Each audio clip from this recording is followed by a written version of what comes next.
fight beside her. But she had asked him to stay away, and he had lost enough in his life to know that sometimes loving someone meant respecting their choices, even when those choices broke your heart. Still, he couldn't stop himself from keeping watch. Late at night, when Lily was asleep, he sat on his darkened porch and looked at the light in Maya's window.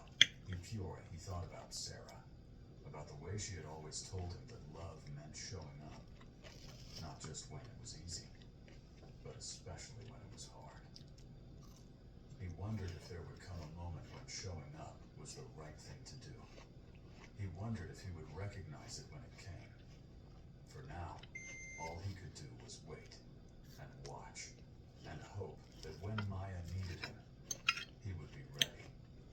The courthouse in Manteo was a modest building with white columns and an American flag that snapped in the coastal wind.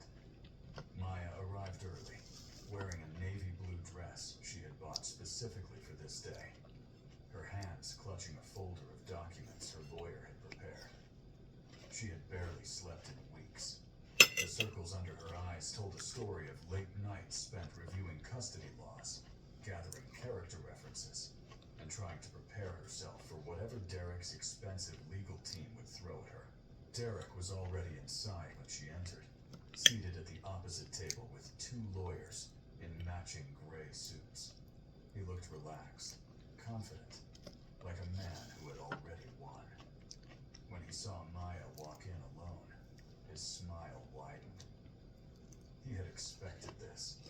He had counted on her isolation, her inability to find anyone willing to stand beside her against his money and influence.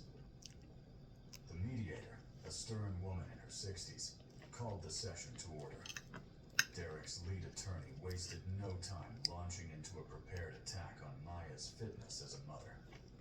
He cited her history of mental health struggles, produced medical records Maya didn't know he had obtained, and painted a picture of an unstable woman who had exposed her child to inappropriate relationships with strange men.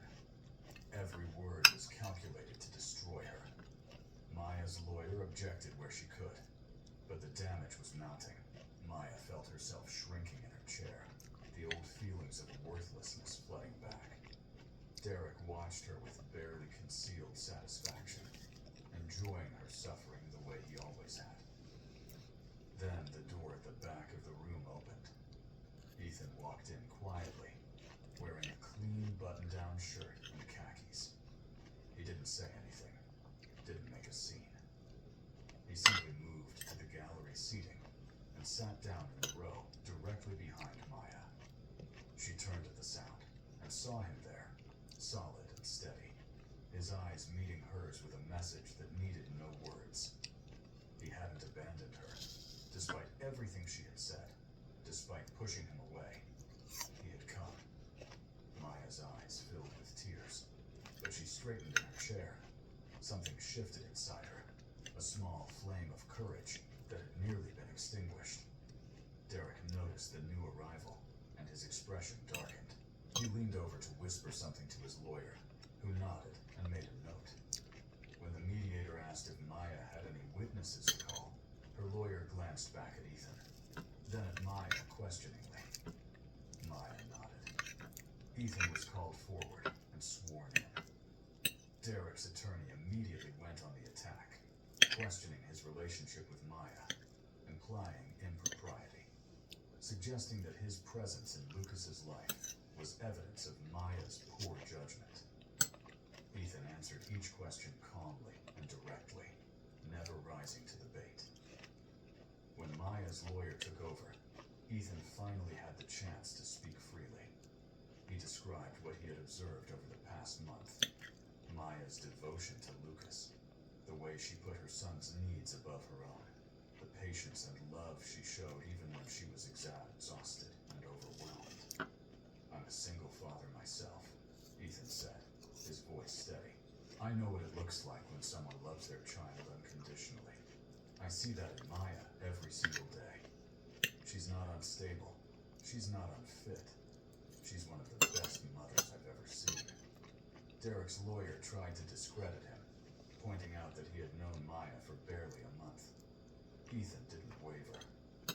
Sometimes a month is enough to see the truth about someone, Ethan replied. He looked directly at Derek for the first time. And sometimes, years aren't enough to hide who you really are. Derek's face flushed with anger. He whispered urgently to his lawyer, who requested a recess. The mediator denied it, stating that they would hear from all witnesses before breaking. What happened next changed everything. The child advocate who had been assigned to represent Lucas's interests stood and informed the mediator that Lucas had requested to speak. It was unusual for a child his age to testify, but given the circumstances, the mediator agreed to hear him in a closed session with only essential parties present. Lucas entered the room holding the hand of his advocate, a kind-faced woman who guided him to a chair that had been placed in the center of the room.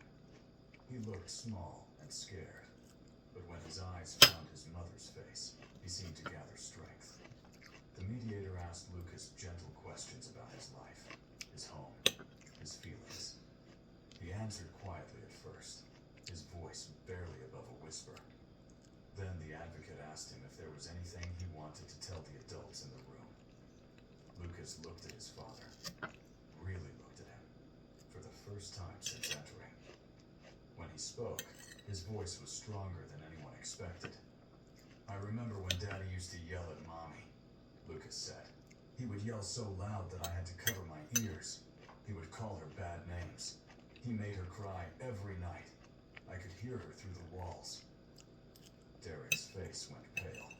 He started to stand to object, but his lawyer pulled him back down. Lucas continued, his small hands gripping the arms of his chair.